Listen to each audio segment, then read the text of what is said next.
करूं सप्रेम प्रणाम। अशुभ हरन मंगल करन, धनी श्रीदेव चंद्र जी नाम। श्री प्राणनाथ निज मूलपति, श्री मिराज सुना। तेज कुंवर श्यामा युगल को, पल पल करूं प्रणाम। पिया जी को पल पल करूं प्रणाम। प्रथम लागू दो चरण को, धनिये न छुड़ायो खिन। लाख तली लालेड़िया, मेरे जीव के जीवन। इन पांव तले पड़ी रहूं, धनी नजर खोलो बातूं। पलना वालूं निरखूं नेत्र, मेरे जीव के जीवन। मेरे जीव के जीवन। धामधनी अक्षरातीत के परम लाडले सुंदर साथ जी, परम धाम में विराजमान आपके कोमल चरणों में इस आत्मा के दिल का प्रेम भरा सिजदा कबूल किया जाए। प्रणाम जी। और आप सभी ब्रह्म सृष्टियां जो अपनी सुरता से इस संसार में धामधनी की हुक्म से आई है, धामधनी के आवेश स्वरूप के सब उनके चरणों में प्रेम भरा नमन। प्रणाम जी। ये धामधनी की असीम अनुकंपा मेहर कृपा हम सबके ऊपर ऐसी अद्भुत ढंग से बरस रही है कि उसकी शीतल बूंदों का स्पर्श आत्मा को अनंत सुकून पहुंचाता है। इस नश्वर मानव तन के दुख अपने आप में अनूठे हैं। जीव जो इस तन के अंदर बैठा है, आदि नारायण की चेतना का प्रतिभास है।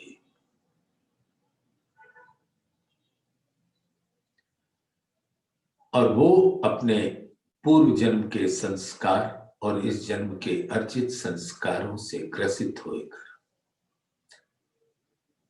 त्रिगुणात्मक अस्तित्व के उन गुणों को अपने संग मिलाता है जैसे उसका संस्कार होता है, और संस्कार और गुण मिलकर उसके स्वभाव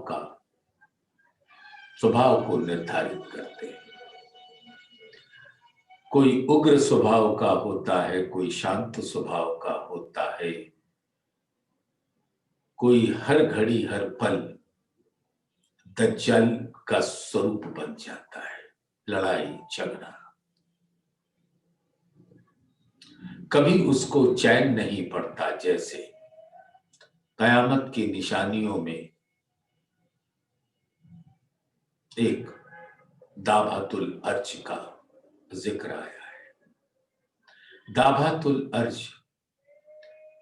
एक ऐसा जानवर है जिसका मुख तो मानव के जैसा होगा, सीना शेर का होगा, पीठ गीदड़ की होगी, गर्दन शुतुरमुर्ग के जैसे होगी, आंखें सुअर की होंगी, कान हाथी के होंगे, और सिर पर पहाड़ी बैल के सींग होंगे।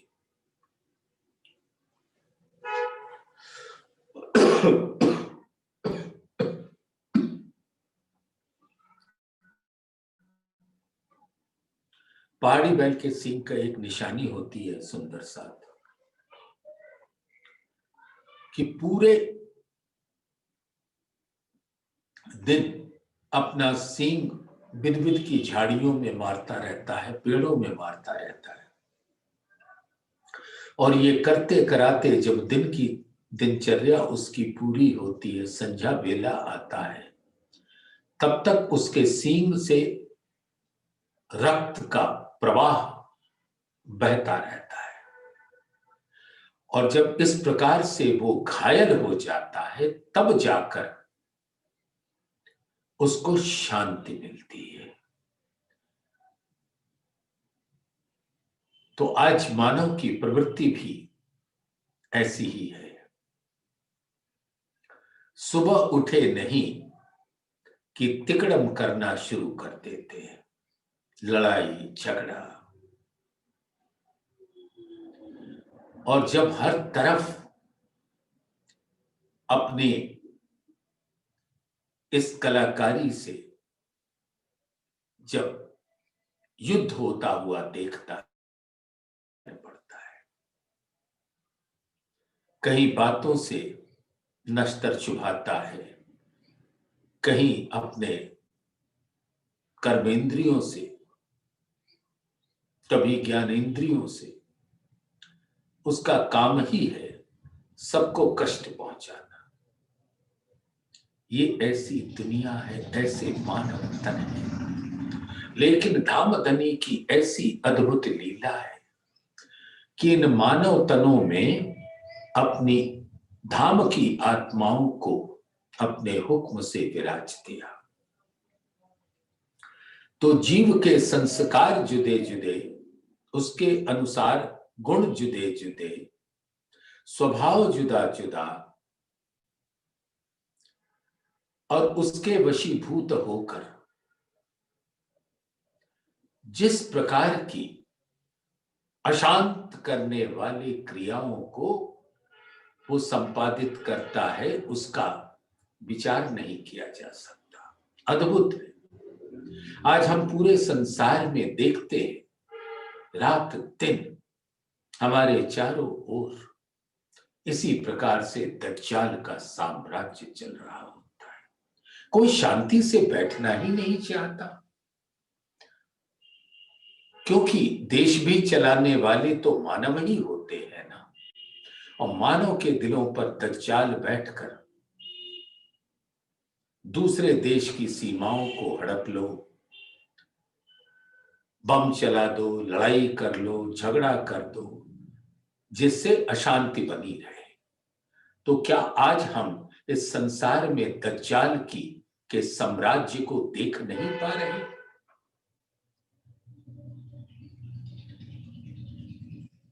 प्रत्यक्ष है इस प्रकार की लीलाओं का। लीला कहना उचित नहीं है, इस प्रकार के क्रियाकलापों का। लेकिन ऐसी स्थिति में ऐसे ही चुने हुए मानव के तनों पर धामधनी ने अपनी आत्माओं को अपने हुक्म देकर, हुक्म ने उसको धारण करके, उसकी नजर को लेकर इन मानव तनों पर आकर विराज गए। और जिससे इल्म के द्वारा पहले तो आत्मा जब तक तारतम ज्ञान नहीं होता, अपने आप को इस तन का भाग समझ लेती है। जो कुछ इस तन के द्वारा हो रहा है और उसके चारों ओर और तन कर रहे हैं, वो अपने आप को उसमें सम्मिलित पाती है। और हम सबको ही अपने अंदर इस बात को बहुत अच्छी तरह से जानते भी हैं, देखते भी हैं, समझते भी हैं, सुनते भी हैं, अनुभव भी करते हैं। लेकिन इल्म के बगैर हमें कुछ पता नहीं होता। हम सोचते हैं कि जीवन ऐसा ही है। कोई भी ये नहीं सोचता कि इसको सुधारा जाए। सब कोई कहते हैं हर चीज बहुत खराब है। अरे भाई, तुम क्या कर रहे हो?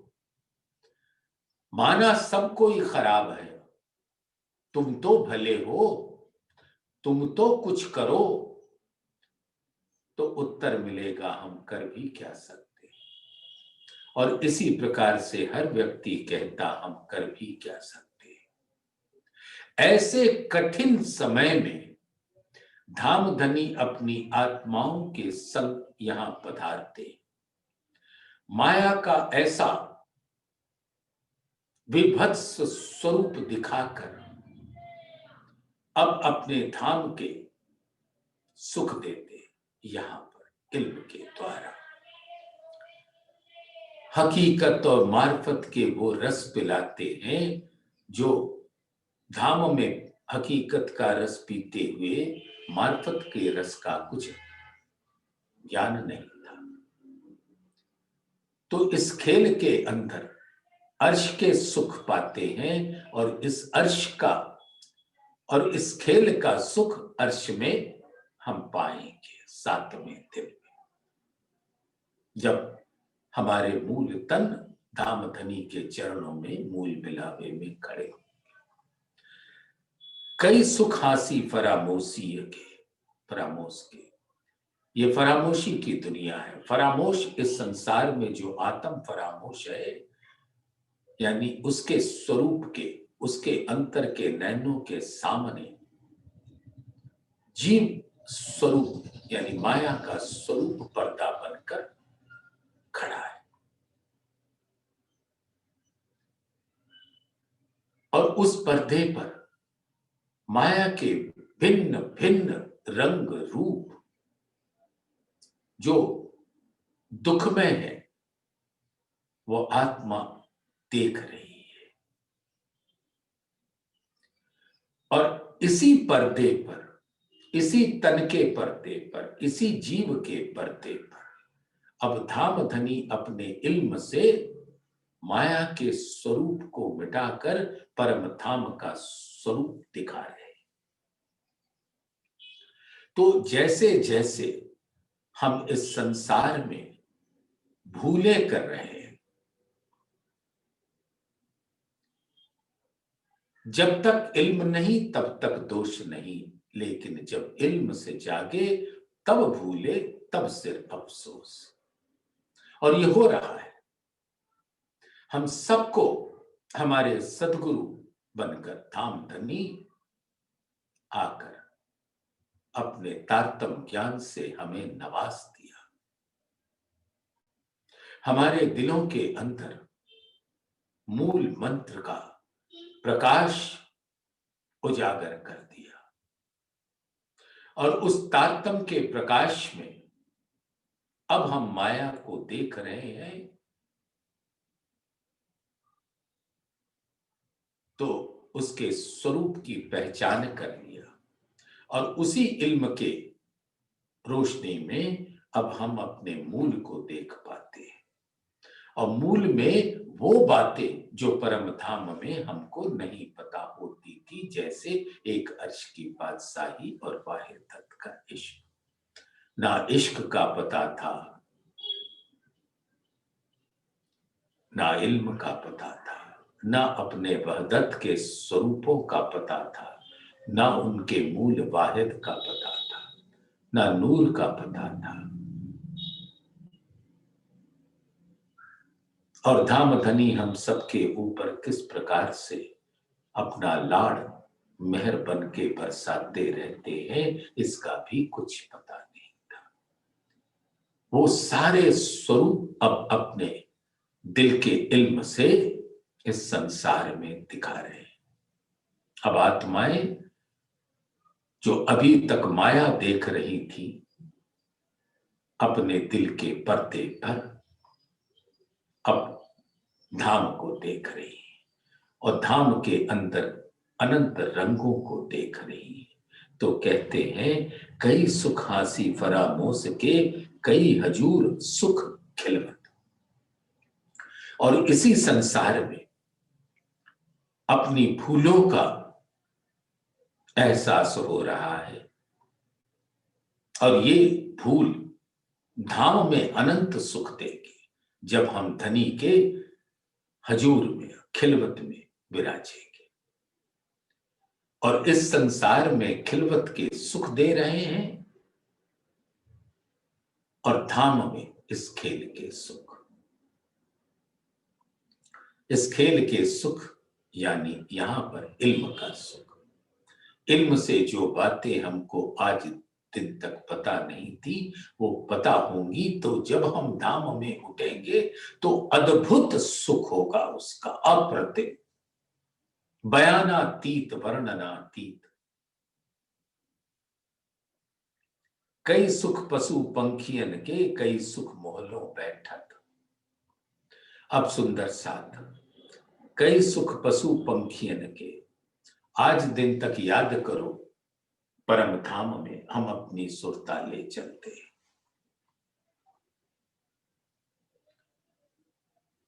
पशु पंखियों की लीला लाल चबूतरे के सामने हम बड़ेपन के मध्य में 1600 अखाड़ों में अद्भुत रूप से देखते, लेकिन हमको नहीं पता कि ये सारे पशु हमारी संगी आत्माएं हैं और इनका तन भी धाम धनी के नूर का तन है जैसे हमारा तन है। इनके अंदर भी ये भी वहदत के स्वरूप हैं जैसे हम वहदत के स्वरूप है, हक की वहदत। तो हक की वहदत सिर्फ वो 12,000 ब्रह्म सृष्टियां नहीं है, पशु पक्षी भी है। तो जब तक उनकी लीलाओं को हम पशुओं की लीला समझ रहे थे, अब उसको आत्माओं की लीला समझ लें तो सुख अपरंपार हो जाएगा। और सुंदर साथ बड़े प्यार से, जैसे वो पशु पक्षी हमको रिझाते हैं जब हम लाल चबूतरे पर 40 हाथों में विराजमान हमारे स्वरूप, उनकी लीलाओं को देखकर अद्भुत रस का पान करते। तो सुंदर साथ विचारिए कौन किसको रिझा रहा है? पशु क्या राज्य को रिझा रहे हैं? पशु क्या रूहों को रिझा रहे हैं? या राजी उन स्वरूपों में बैठकर अपनी रूहों को आनंद दे रहे, रिझा रहे? और जिन वनों के बीच में ये अखाड़े हैं, उन वनों को रिझा रहे हैं, क्योंकि वन भी आत्म स्वरूप है। लीला करने वाले मात्र एक हैं, धाम धनी अक्षरातीत नूर जमाल। इसीलिए सब लीला को कहते हैं स्वलीला अद्वैत। तो सुंदर साथ, अब ज्ञान दृष्टि को से ग्रहण कर लो, लेकिन अब उसके अंदर समा जाओ, प्रवेश कर जाओ। हर पशु के अंदर अपना स्वरूप देख सको तो देख लो।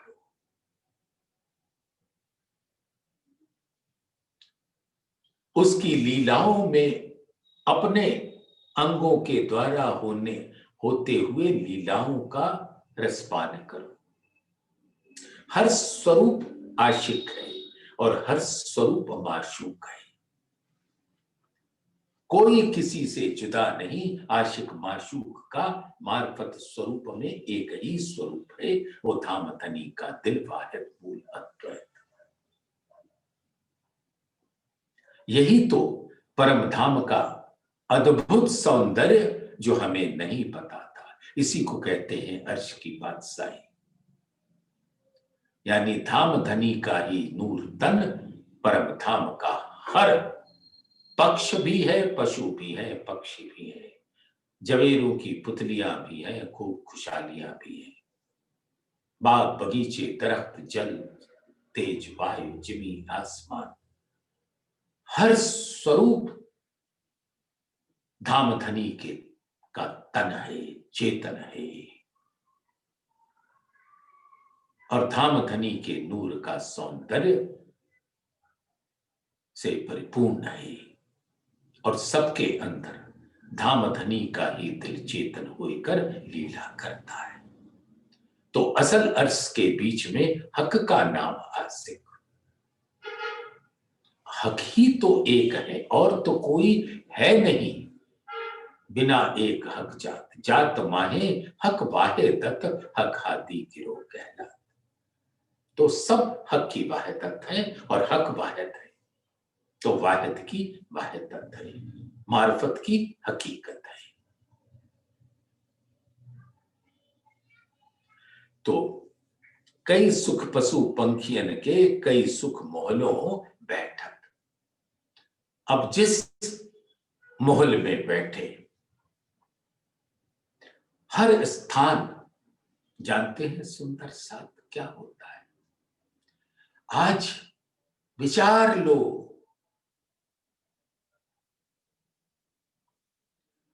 जहां भी हम अपने प्राण प्रीतम के जुगल स्वरूप के संग 12,000 आत्माएं और आत्माओं से घिर कर बैठती हैं, वही तो मूल मिलावा होता है।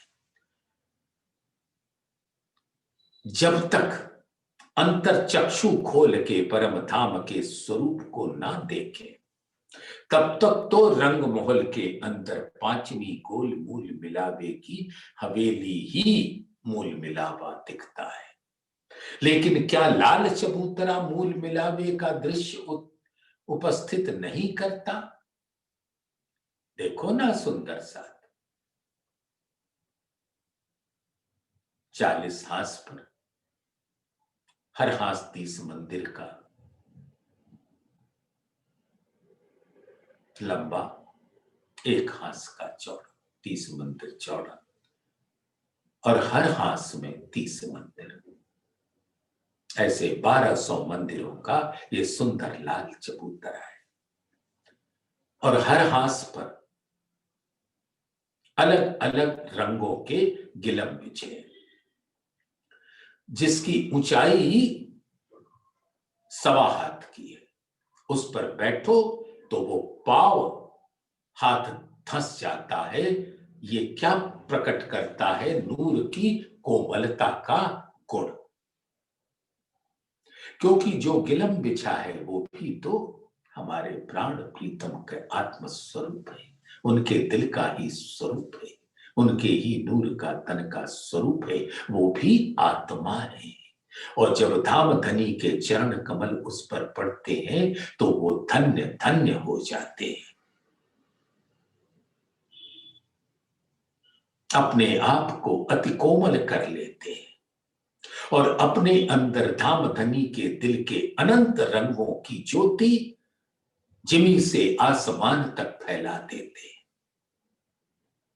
चारों तरफ उसी का पसारा होता है, उसी का उजास होता है, और हम सब उसी के अंदर वहां पर विराज।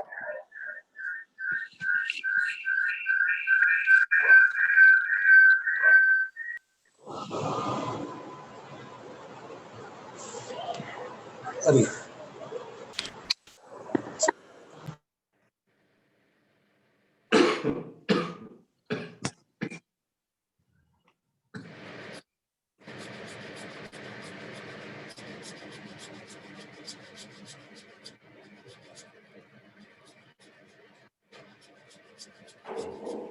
प्रणाम जी। प्रणाम जी। ये विघ्न डाल रहे हैं ये आवाजें चितवन में।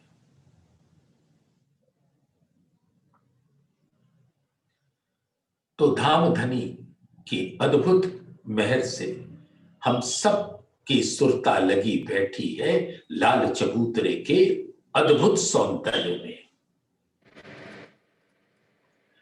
और हर गिलम के ऊपर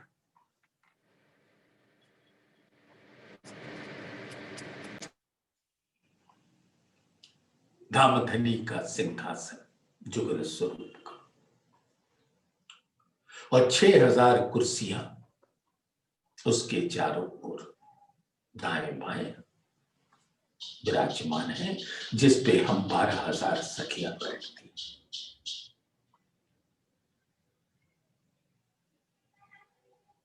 तो सुंदर साथ विचारिए, ऐसे स्वरूप हर हास पर है, और उसके सामने कठेड़ा है।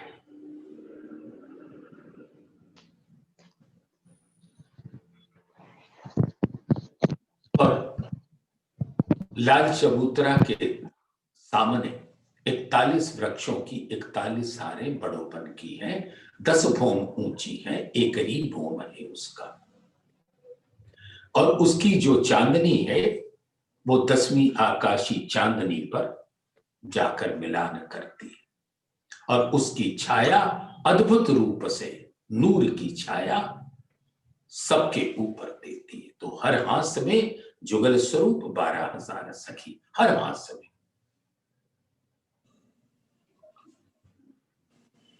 तो 41 वृक्षों की 41 हार, यानी 41 वृक्षों के अंदर 40 मेहराबें, यानी 2 वृक्ष 30-30 मंदिर की दूरी पर।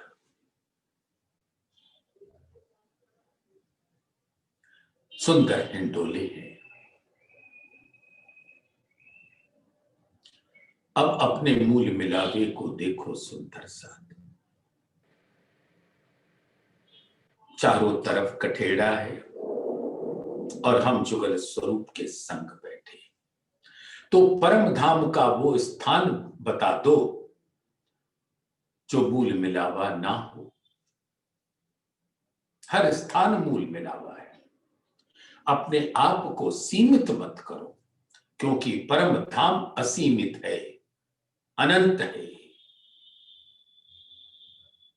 तो जहां भी हैं अपने प्राण प्रीतम धामधनी के जुगल स्वरूप के संग है, और जहां पर भी हमारा संग है वही तो मूल मिलावा है। तो मूल मिलावे का सुख इस संसार में इल्म के द्वारा इस खेल में हमको अब मिल रहा है कि जहां भी जाओ वो मूल मिलावे का रस प्राप्त कराता है। तो कई सुख पशु पंखियन के, कई सुख मोहलों बैठक। अब अपने ही रंग मोहल के नवमी भूम की छज्जे की बैठक के स्वरूप का दीदार करो सुंदर साथ। 201 हास, 201 सिंहासन और 201 ये 12,000 सखियों का युद्ध हर हास पर। और धामधनी बड़े प्यार से अपनी अंगुली से हर स्वरूप का नजारा देते हैं। परम धाम के 25 पक्षों के नजारे को हमारे दिल में भराते हैं।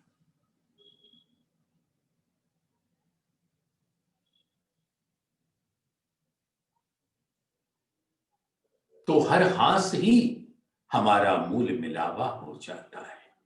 जहां पर भी प्राण प्रीतम है वहां मूल मिलावा है। हम सखियों का स्वरूप उनके साथ ही रहता है, कहीं भी जुदा नहीं होता। तो सुंदर साथ विचारो इस संसार में, जब प्राणनाथ अपने आवेश स्वरूप से धामधनी साक्षात अक्षरातीत पधारे हैं, हम भी उनके संग पधारे हैं। तो यहां जहां भी उनके स्वरूप दिल में आया वो मूल मिलावा हो जाता है। श्री गुम्मट जी साहिब को स्वरूप देखो तो वो परम धाम का मूल मिलावा है।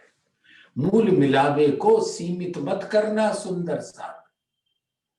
मूल मिलावा यानी जहां पर रूहों का मिलावा अपने प्राण प्रीतम अक्षरातीत के जुगल स्वरूप ही उनका मूल है।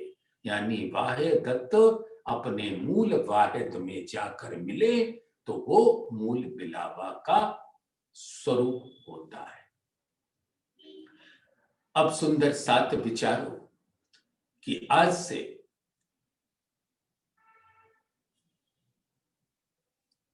400 वर्ष पूर्व या 350 वर्ष पूर्व कहो, जब पन्ना जी के अंदर परना मिने बंगला साहिब में श्री जी साहिब जी मेहरबान विराजते थे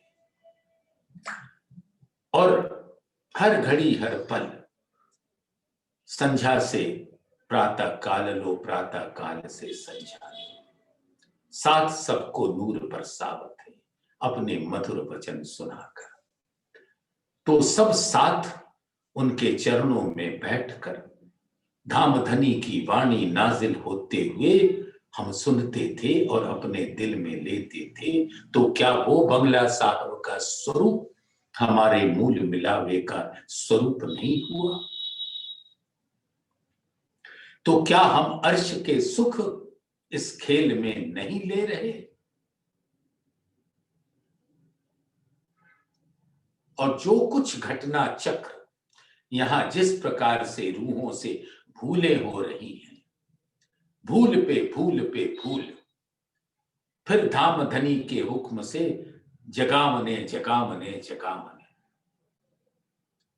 तो भूले भी करते जाते हैं, जागते भी चलते हैं। और इन सब की मिश्रित रंगों की जो रसमयी लीलाएं होती हैं, ये जब धामधनी हमें उठाएंगे हमारे मूल तनों में, इसकी बातें तो होंगी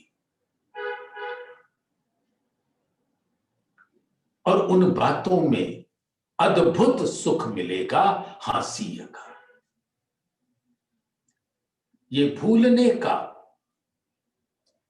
अभी तो हमको पता ही नहीं चलता कि हम भूल गए, लेकिन जब इल्म हमें जागृत करता है तो अपनी भूलें याद आती। इल्म के बगैर तो भूल पे भूल पे भूल किए जा रहे हैं, लेकिन इल्म से जागृत होने के बाद हम ठहरते हैं। हमारे दिल के ऊपर हमारे जीवन में एक ठहराव आता है, जैसे मानो इस भवसागर के अंदर हम लाइट हाउस पर पहुंच गए, दिशा निर्देश पा गए और अब धामधनी के कृपा से हमें वो जगह मिल गई जहां से हम अपने घर जा सकते हैं। तो ठहरो, उस लाइट हाउस को देखो, प्राणनाथ के स्वरूप को देखो, उस रोशनी को देखो, नूर तारतम को देखो, जो इस भयंकर भव सागर से हमको पार करके अपने चरणों में बिठा लेता है और बिठाते ही वो स्वरूप मूल मिलावे का हो जाता है। तो इस प्रकार से जहां भी बैठो वो मूल मिलावे का सुख है। कई सुख पशु पंखियन के, कई सुख मोहलों बैठक। परम धाम के 25 पक्षों में जहां भी रहो वो मूल मिलावा होता है। अरे केल पुल को देख लो, 1100 हिंडोले हैं, 220 हिंडोले हर भौम पर, और हर हिंडोले पर जुगल स्वरूप के संग 12,000 सखियां। वो हिंडोले अति विशाल हैं। सुंदर साथ उसकी विशालता का एक रस्तो ले लो, बाकी तो सुरता के द्वारा देखना कि वो कितना विशाल है। यहां की गिनती से जब वहां का वर्णन होता है तो एक एक हिंडोला जो थंभों की मेहराब में आता है से लटकता है, वो 50-50 मंदिर का होता है। और वनों में एक एक मंदिर 320 किलोमीटर, 100 कोस, 200 मील या 320 किलोमीटर। तो 50 मंदिर 16,000 किलोमीटर होता है। हिंदुस्तान से लेके अमेरिका के वेस्ट कोस्ट तक जाओ तो 16,000 किलोमीटर पड़ता है। तो हमारा हिंडोला, हर हिंडोला इतना चौड़ा है, इतना लंबा है, और उस पर जुगल स्वरूप के संग हम सब बैठते हैं 1100 स्वरूप होकर। तो क्यों नहीं सुख आएगा मूल मिलावे का। तो कह रहे हैं कई सुख मोहलों बैठा, तो जिस मोहल में भी बैठो ऐसे ही अद्भुत सुख हमको प्राप्त होते हैं। कई सुख चबूतर के, कई कठेड़े गिलम, कई सुख बीच तखत के, कई सुख देत बैठ खसम। इसी चौपाई का खुलासा आप अभी सुन रहे थे कि ये लाल चबूतरे का बयान हो रहा है और हमको, आपको इसमें अपना मूल मिलावा दिख रहा है। और वो मूल मिलावे का स्वरूप अपने प्राणनाथ के चरणों में जो कुर्बान हुआ उसको मिलेगा ही मिलेगा वो सुख। कई सुख ऊपर बैठक के, कई सुख दरखतों छात,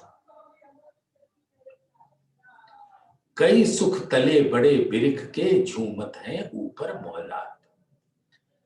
अब सुंदर साथ, जब जुगल स्वरूप धाम धनी हम सबके साथ, हमारी मूल तनों के साथ लाल चबूतरे के ऊपर विराजमान होते हैं, उस समय के दीदार का अपार सुख होता है। अब चितवन के द्वारा जब आत्मा उसका दीदार करे तो अद्भुत सुख की प्राप्ति होती है।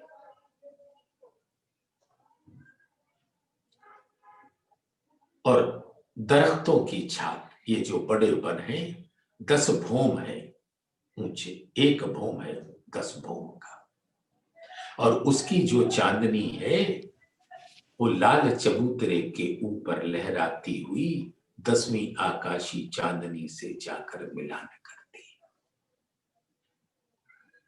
कई सुख ऊपर बैठक के, कई सुख दरखतों छात, और वो जितनी चांदनी बड़ोपन की आकर उसके वृक्षों की डालियां, फूल, बेल, पत्ते, लताएं आकर लहराते हैं, यानी धाम धनी को अपने झिल मिलाते नूर से आनंदित करते हैं।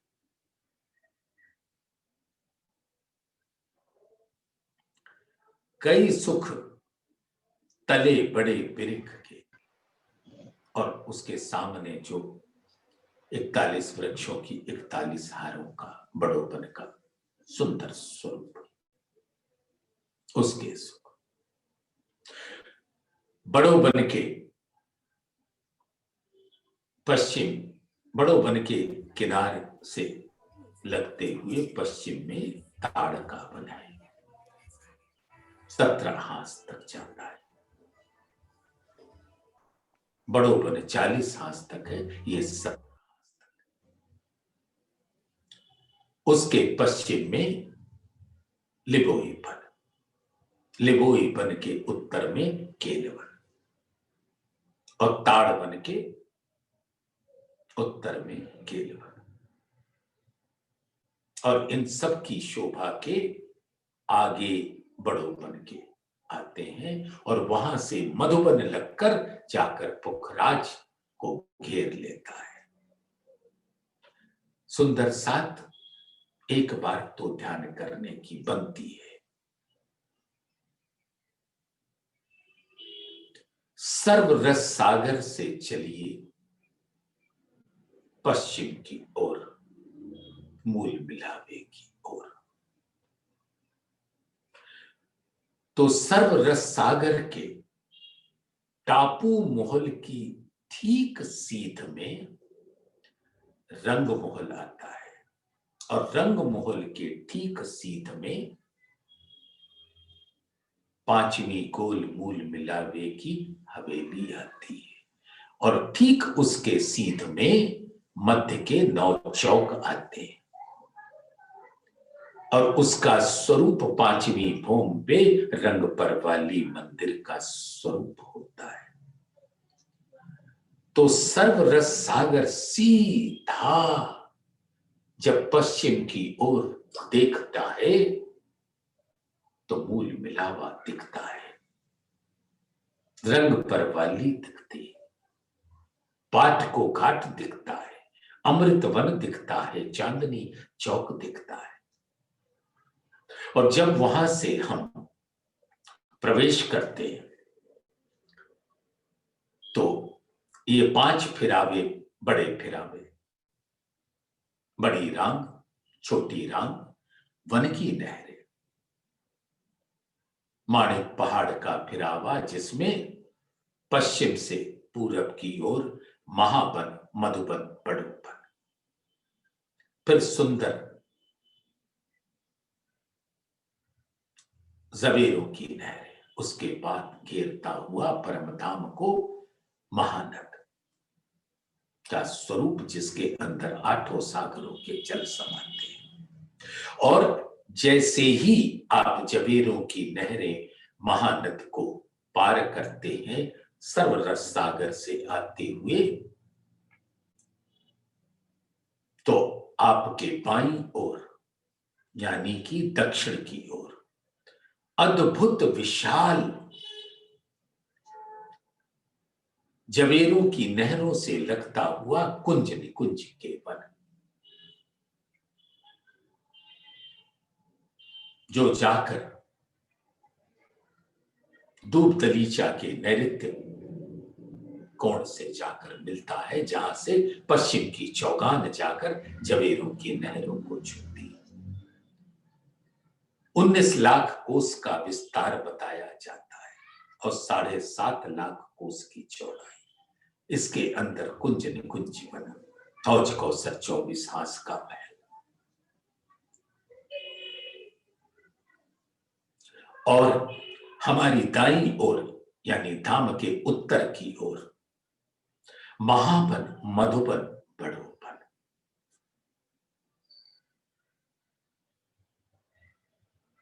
जो पुखराज पहाड़ को के चारों ओर आता है, घेर कर आता है।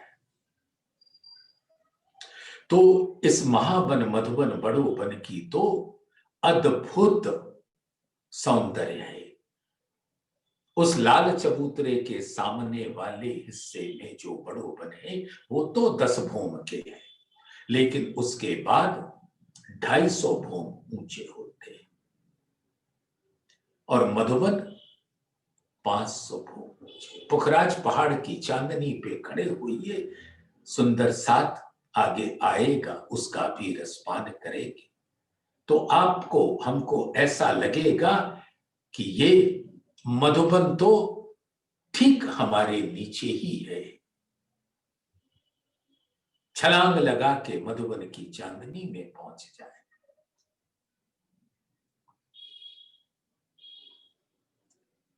इतनी सुंदर अद्भुत शोभा होती है उसकी। उसके बाद घेरता हुआ महावन का जो 1000 भूम ऊंचा होता है, तो कितनी अद्भुत शोभा है, सुंदर साथ। तो जहां पर भी देखो धामधनी के संग देखो और वो मूल मिलावे का रसपान कराता है। तो कई सुख तले बड़े बिरख के झूमत हैं ऊपर मोहलात।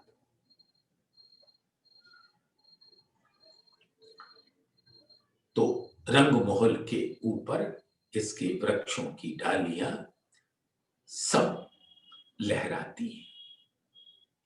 फिर कहूं सुख तले बन के ए बन बड़ा विस्तार, भर चबूतरे आगू चलिया, मिलिया मधुबन किनार। अब मैं फिर से लाल चबूतरे के सामने आए हुए उस रेती के जमीन पर सुंदर 41 वृक्षों की 41 हारें बड़ोबन की मैं देख रही हूं। 10 भौम ऊंचे, जिसकी मेहराबों से लटकते हुए हिंडोले।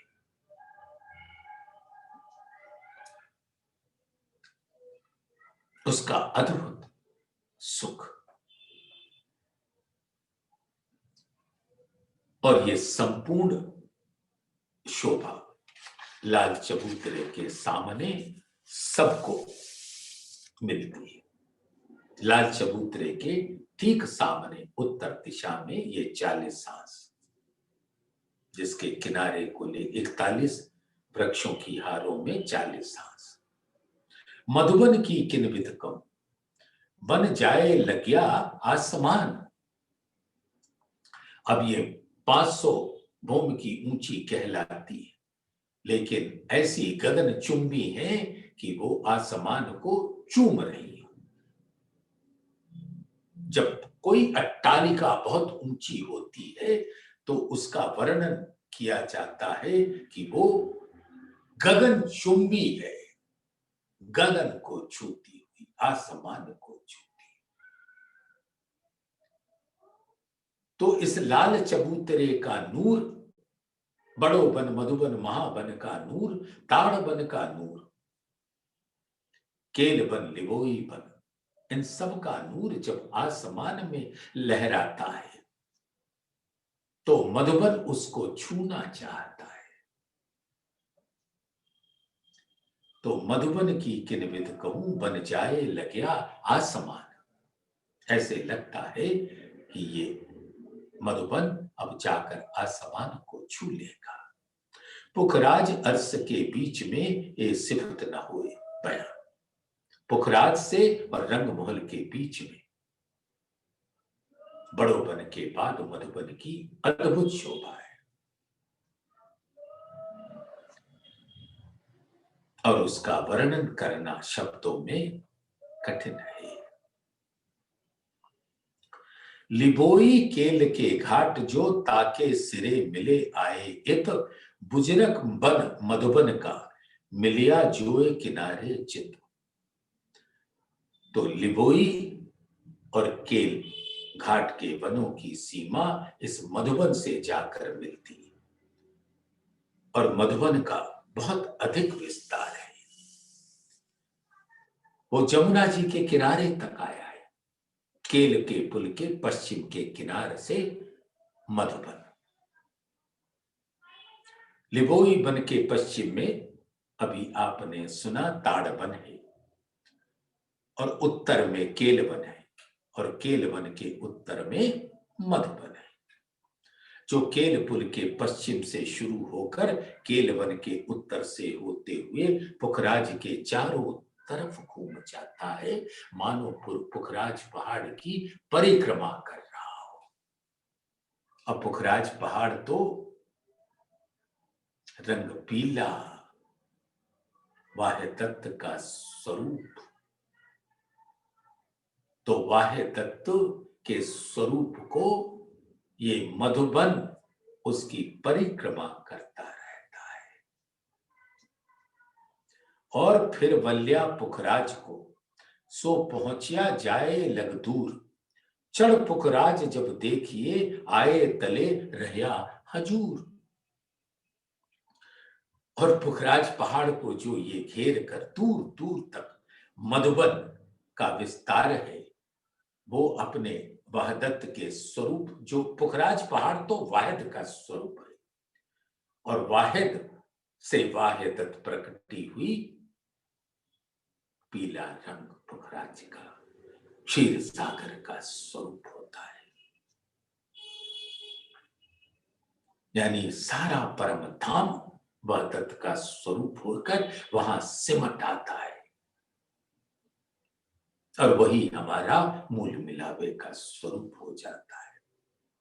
वाहिद के अंदर वाहिद तत्व आ जाए तो मार्फत के अंदर हकीकत आ जाए तो और क्या होगा मूल मिलावा। चढ़ पुखराज जब देख और फिर वल्या पुखराज को सो पहुंचिया जाए लग दूर, दूर दूर तक ये मधुबन का विस्तार है।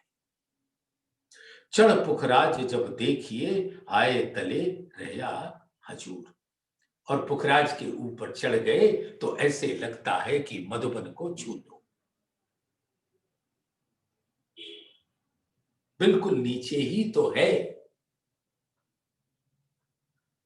सुख हक का महामत जाने, या जाने मोमिन, दूजा नहीं कोई अर्स में बिना बुजरक रूहान। वह दत्त के स्वरूपों की महिमा के आगे कोई और महिमा गाई नहीं जा सकती। और ऐसे धाम धनी का जो सुख है, उनके वाहिद का, उनके दिल का, उनके मूल अद्वैत का जो सुख है, वो इंद्रावती जी को जो बख्शीश मिला पूर्ण स्वरूप का, धाम धनी के पूर्ण स्वरूप का, महामती कहलाई। और वो सुख या तो महामती जानती हैं या अर्श की अरवाएं रूहें। दूजा नहीं कोई अर्श में, और परम धाम में इस हक जात के अलावे तो दूजा कोई है नहीं, इसलिए परम धाम ही मूल मिलावा है। दूजा नहीं कोई अर्श में बिना भुजरक रूहन, और हर स्वरूप वह दत्त का है, और वह दत्त की महिमा का क्या बयान किया जाए। अद्भुत है सुंदर साथ। तो इस प्रकार से यहां पर विराज कर मानव तन, नश्वर तन, भूलों वाला तन, फरामोशी का तन, जितनी संज्ञा विशेष विशेष विश्लेषण देना है, एडजेक्टिव लगाने, एडजेक्टिव को विश्लेषण बोलते हैं, क्या बोलते हैं, जो भी कहना है कहो, लेकिन रूहों का दिल धाम धनी अपने मेहर भरी नजर से हुक्म का बल देकर निस्बत को जागृत करके धाम में पहुंचा देते हैं। और वो धाम का जो रस मिलता है वो तो या महामती जाने या रूहें जाने। और ऐसी रूहों की महिमा क्या गाई जाए, जिनके दिल में धाम धनी साक्षात विराजते हैं। तो सुंदर साल अद्भुत स्वरूप है। कल ये 11 प्रकरण का आज समापन होता है। 82 नंबर की चौपाई पर कल इसी का एक घुमाव होगा, जिसमें ताड़बन, लिबोईबन, केलबन, मधुबन, बड़ोबन, मधुबन, महाबन, उन सारों की शोभा को जमुना जी तक देखेंगे। मात्र 21 चौपाई है इस प्रकरण में।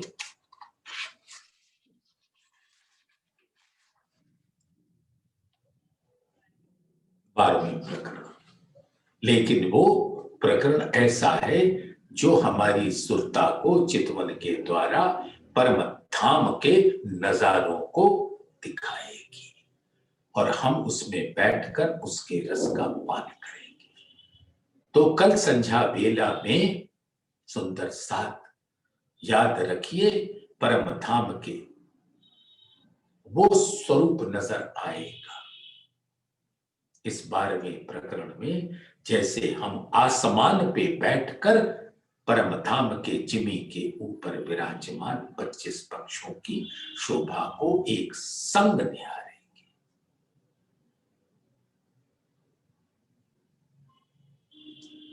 जितना धाम धनी का आदेश होगा इन 21 चौपाइयों के द्वारा उतना तो अवश्य पान करेंगे। तो सुंदर साथ आपके चरणों में इस आत्मा के दिल का सिजदा कबूल किया जाए। प्रणाम जी।